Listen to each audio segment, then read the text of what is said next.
दोस्तों, चित्रा त्रिपाठी को क्या कांग्रेस पार्टी के प्रवक्ता ने लाइव डिबेट में तू तड़ैक जैसे शब्दों का इस्तेमाल किया? आखिर डिबेट में ऐसा क्या हुआ कि चित्रा त्रिपाठी ने इस तरह के आरोप लगा दिए कांग्रेस पार्टी के प्रवक्ता के ऊपर कि उन्होंने उन पर तू तड़ैक किया और उन्हें गद्दार बोलना शुरू कर दिया चित्रा त्रिपाठी ने। वैसे मैं न्यूज चैनल्स की खबरें अब ना के बराबर दिखाती हूँ आपको, लेकिन कई बार कुछ चीजें सोशल मीडिया में इतनी चल रही होती है जिसके बारे में चर्चा करनी जरूरी होती है। आज सुबह से चित्रा त्रिपाठी और कांग्रेस पार्टी के प्रवक्ता सुरेंद्र राजपूत का एक वीडियो बहुत वायरल है। एबीपी न्यूज की डिबेट का ये वीडियो है जिसमें ये बोला जा रहा है, सेलिब्रेट किया जा रहा है, बल्कि सोशल मीडिया में बहुत से लोग इसके लिए चित्रा त्रिपाठी को ट्रोल कर रहे हैं कि चित्रा त्रिपाठी को बढ़िया से सुना दिया सुरेंद्र राजपूत ने लाइव डिबेट में, और चित्रा त्रिपाठी की बहुत से लोग शाबाशी दे रहे हैं उनको, उनकी तारीफ कर रहे हैं कि बढ़िया कांग्रेस पार्टी के प्रवक्ता को सबक सिखा दिया। लेकिन दोस्तों, इस वीडियो की सच्चाई क्या है मैं आपके सामने रखती हूँ। वीडियो तो आपको नहीं दिखाया जा सकता, लेकिन आप जानते हैं कॉपीराइट का इशू होता है, लेकिन एग्जैक्टली वीडियो में क्या हुआ मैं आपको बताती हूँ। सुरेंद्र राजपूत और चित्रा त्रिपाठी की हो गई जबरदस्त तरीके से बहस। क्यों? क्योंकि जो मुद्दा था बहस का वो ये था कि जो नेपाल में हिंसा हुई, उस हिंसा को विपक्ष जो है वो अपनी राजनीति की तरह इस्तेमाल कर रहा है। बहुत से विपक्ष के नेताओं ने इस तरह के बयान नेपाल की हिंसा को लेकर भारत के संदर्भ में दिए हैं, जिनमें से एक सुरेंद्र राजपूत है। दोस्तों, कांग्रेस पार्टी के प्रवक्ता हैं, आप इनको बहुत बार सुन चुके होंगे। इन्होंने क्या किया, सोशल मीडिया में जब केपी शर्मा ओली को इस्तीफा देना पड़ा नेपाल के पीएम के द्वारा, ये पोस्ट शेयर किया और लिखा, चीन के दोस्त प्रधानमंत्री नेपाल ने इस्तीफा दिया, अगला नंबर आपका है। ठीक है। इसके अलावा उन्होंने एक और पोस्ट शेयर किया, लिखा, वित्त मंत्री को दौड़ा दौड़ा कर पीटा गया। ये जाहिर सी बात है, नेपाल के वित्त मंत्री की बात कर रहे थे वो, यहाँ पर कहीं भी किसी नेता का नाम नहीं है। वित्त मंत्री को दौड़ा दौड़ा कर पीटा गया। भाई, नेपाल का बात कर रहे हैं तो नेपाल के वित्त मंत्री के बारे में बात कर रहे होंगे। इस पर चित्रा त्रिपाठी ने अपने डिबेट में सुरेंद्र राजपूत को गद्दार कहना शुरू कर दिया कि आप जो हैं वो देश से गद्दारी कर रहे हैं। दोस्तों, सुरेंद्र राजपूत का ये वाला जो ट्वीट था, चीन के दोस्त प्रधानमंत्री नेपाल ने इस्तीफा दिया, अगला नंबर आपका है, जाहिर सी बात है ये पीएम मोदी के लिए ही था। कोई बच्चा भी इसको देखकर ये बात समझ सकता है। इसको कोट करते हुए और इसके बाद वित्त मंत्री वाला जो मैंने आपको बताया वो कोट करते हुए चित्रा त्रिपाठी ने कहा कि नेपाल में वित्त मंत्री को दौड़ाकर मारा गया और पीएम के लिए आप बोल रहे हैं अगला नंबर आपका है, तो ऐसा करके आप देश में अराजकता फैलाना चाहते हैं और आपको शर्म आनी चाहिए। इस तरह की बात चित्रा त्रिपाठी ने बोली, जिसके बाद जवाब में सुरेंद्र राजपूत ने कह दिया कि शर्म तुम्हें आनी चाहिए चित्रा त्रिपाठी। तो जब तुम जैसे शब्द का इस्तेमाल किया सुरेंद्र राजपूत ने, तो जवाब पे चित्रा त्रिपाठी ने कहा, उनको गुस्सा आया, वो भड़क गई कि तू तड़ैक जैसे शब्दों का इस्तेमाल आप यहाँ मत कीजिएगा, अपनी पार्टी में अपनी नेताओं से कीजिएगा, यहाँ मेरे सामने एक महिला एंकर के सामने आपको ये बात नहीं बोलनी चाहिए। जिसके जवाब में सुरेंद्र राजपूत ने कहा कि सुनना पड़ेगा, तुम भी आज के बाद तू तड़ैक की भाषा मुझसे मत बोलना, 100 बार बोलूंगा, चीन का यार है वो देश का गद्दार है। उसके बाद चित्रा त्रिपाठी और उनके बीच में जबरदस्त बहस हो गई कि आप गद्दार हैं, आप देश में अराजकता फैलाना चाहते हैं। दोस्तों, पॉइंट यहाँ पर ये है कि पिछले 11 सालों से, इनफैक्ट अभी कुछ वक्त पहले तक, संसद से लेके मीडिया का सहारा लेकर बीजेपी बार बार ये बोलती रही कि राहुल गांधी के चीन से घनिष्ठ संबंध है। बोलती रही कि नहीं बोलती रही? बकायदा संसद में खड़े होकर बहुत से लोगों ने बीजेपी की तरफ से बोला है कि जॉर्ज सोरोस के जरिए अमेरिका के डीप स्टेट के साथ मिलकर राहुल गांधी सरकार को अस्थिर करना चाहते हैं। कई राहुल गांधी के चीन के साथ संबंध याद दिला दिए जाते हैं। पिछले मॉनसून सत्र में जब ऑपरेशन सिंदूर को लेकर चर्चा हो रही थी, विदेश मंत्री एस जयशंकर ने खड़े होकर बोला है कि राहुल गांधी उनसे मिले, इनसे मिले। दोस्तों, चीन का जिक्र करते हुए ऐसा बोला था विदेश मंत्री ने।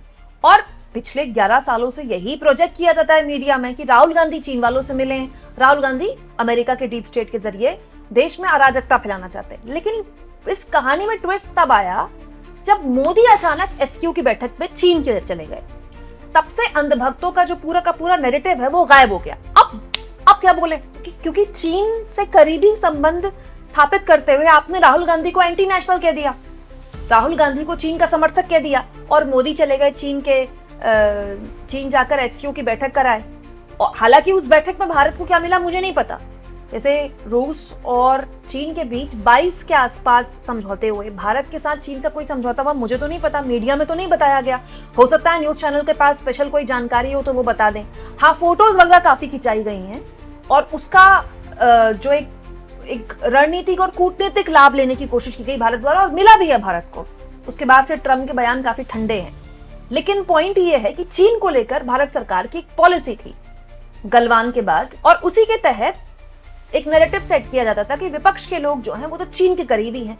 तो इसी को आधार बनाकर विपक्ष के लोगों ने जब नेपाल के पीएम का इस्तीफा हुआ उसको टारगेट करना शुरू कर दिया कि देखिए आप भी आजकल चीन से करीबियां कर रहे हैं, आपकी भी आजकल चीन से दोस्ती है, शी जिनपिंग से आप भी हाथ मिला रहे हैं, अगला नंबर आपका है। देखिए विपक्ष में कोई भी पार्टी हो वो पीएम से इस्तीफा मांगती है, चाहे कांग्रेस पार्टी हो चाहे बीजेपी हो, कल को कोई और आएगा वो उनसे मांगेगा। ये विपक्ष की रणनीति रही है, ठीक है।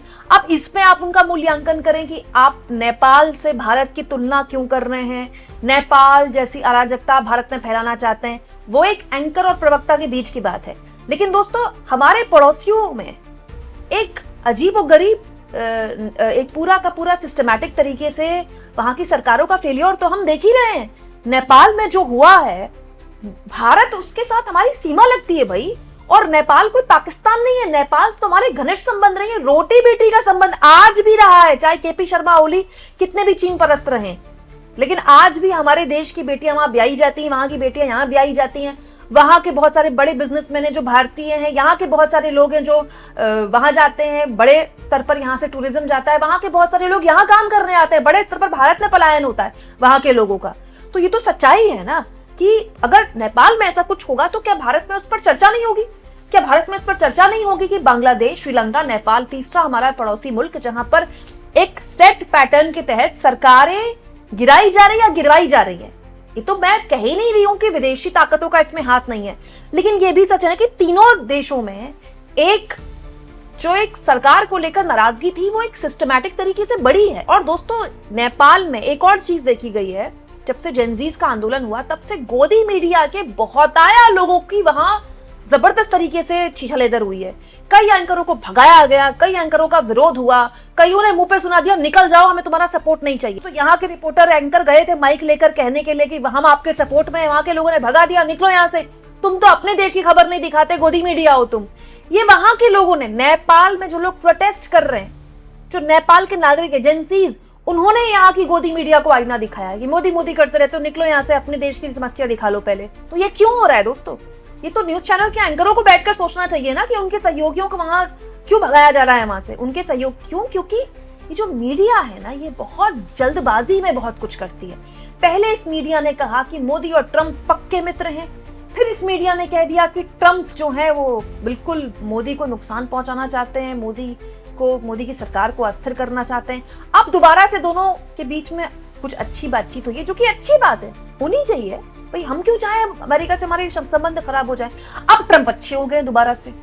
फिर आज तक ये कहा गया कि शी जिनपिंग जो है, चीन जो है वो भारत को पाकिस्तान के खिलाफ, उसने भारत के खिलाफ एक तरह से एक युद्ध छेड़ा और इनडायरेक्टली पाकिस्तान को मदद की, और हमारे सेना के बड़े अधिकारियों ने भी बोला। तो चीन हमारा अप्रत्यक्ष तौर पर एक अघोषित दुश्मन माना गया मीडिया द्वारा। ये बताया गया कि चीन के ये हथियार हैं, हम भारत इससे इन हथियारों से जवाब देगा। फिर मोदी वहां चले गए तो फिर ये कहा गया इसी मीडिया द्वारा कि चीन और भारत ने दे दिया मुंहतोड़ जवाब ट्रंप को। यही दोस्तों जेनजीज के आंदोलन में भी हुआ। जेनजीज के आंदोलन को गलत तरीके से इंटरप्रेट किया मीडिया ने। ये बताया कि सोशल मीडिया बैन हो गया इसलिए जेनजी सड़क पर उतर गए, जबकि सोशल मीडिया बैन एक ट्रिगर था।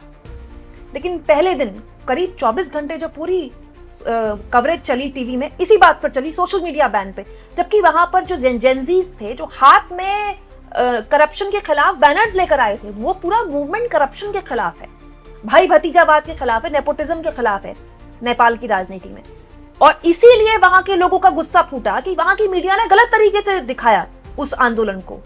ये बात बिल्कुल सही है दोस्तों कि जिस तरह से वहां अराजकता आई, हिंसा आई, किसी भी हाल में कोई भी समाज उसको कैसे जस्टिफाई कर सकता है। और ये भी मैं नहीं मानूंगी भारत में नेपाल जैसे हालात हो सकते हैं। लेकिन ये बात तो सच है ना दोस्तों कि हमारे देश में अलग अलग राज्यों में अलग अलग स्तर पर छात्रों का आंदोलन है जिसको लगातार इग्नोर किया जाता है इस मीडिया द्वारा।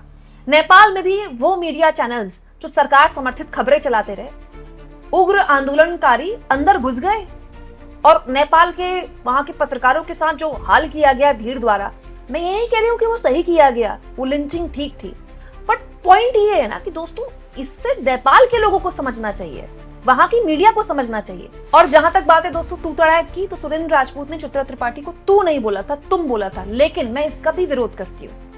बात महिला एंकर और पुरुष एंकर की नहीं है, एंकर की है। वहां कोई पुरुष एंकर बैठा होता ना, मैं तब भी इसका विरोध करती। क्यों?